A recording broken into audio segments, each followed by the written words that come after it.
So I wrote the 8 Social Incentives ebook for Cerebra, and the word incentive is one of those words that's been echoing around boardrooms, marketing boardrooms, for many, many years.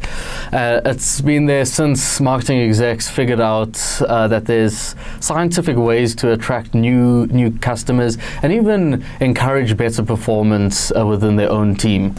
So what led us to write this ebook was noticing that the same incentives are used all the time, most commonly discounts and competitions.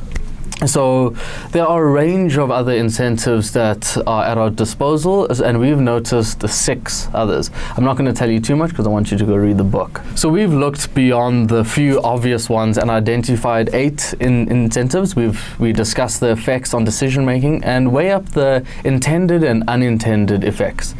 Now, in this space, when tech coupled with a deep understanding of neuroscience, social behavior, behavioral economics even, and with all this data that we have now on social media, we're now able to fine-tune our social commerce approach. Going beyond the usual incentives and taking into consideration the purchasing power that people have, we've delved into the psychology of it all, from something as simple as discounts to the complex notion of belonging to something, which is the incentive of inclusivity, and what you could say in a different way, exclusivity.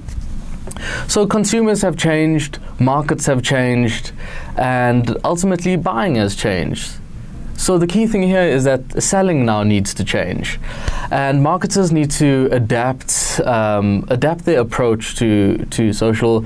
Otherwise, you're going to fall prey to an unforgiving and highly competitive market. So in the social space now, we have connected communities, and this has allowed for a whole new group of incentives to come to place, where we're introducing social principles, like human principles, coupled with big data, right? And now we can do things where we can play on those human truths.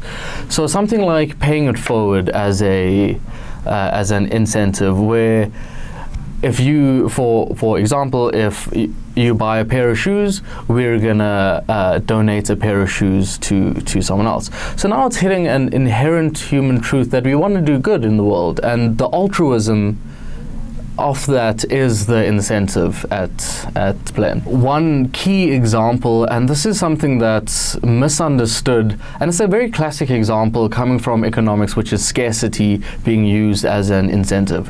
So a good example is on the website bookings.com.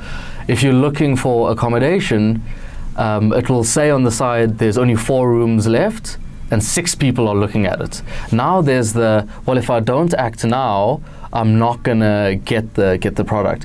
And if we do have that impulse decision, then it's worth a lot more to us. That product is now worth a lot more because it's high in demand, right? And you often see it with luxury goods. So the whole book is about expanding our knowledge on the various tools that exist to us as social marketers.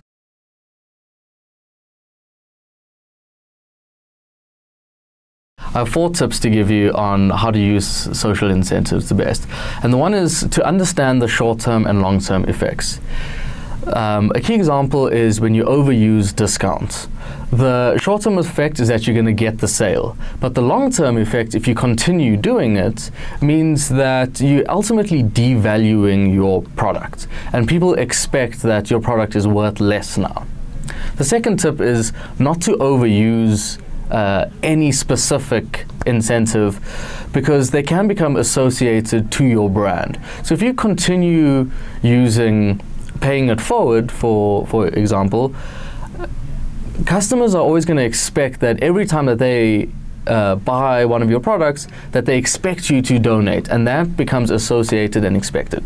So the third one is matching the right incentive with the desired purchasing action. What do you want to get out of your community when they purchase your product? How do you want them to feel when purchasing your product? Do they want to feel a sense of altruism, or do they want to feel a sense of saving? And that's very key, attached to your ultimate brand values. The fourth tip is using a wide variety of incentives to unlock content opportunities. There are various ways of implementing these things. So the content opportunities that exist mean that you can now communicate your sales objective in creative ways, which means that you're always coming across as surprising and you're giving something new to your customer all the time. So it's not just about giving them a purchasing opportunity, but it's giving them a content opportunity at the same time.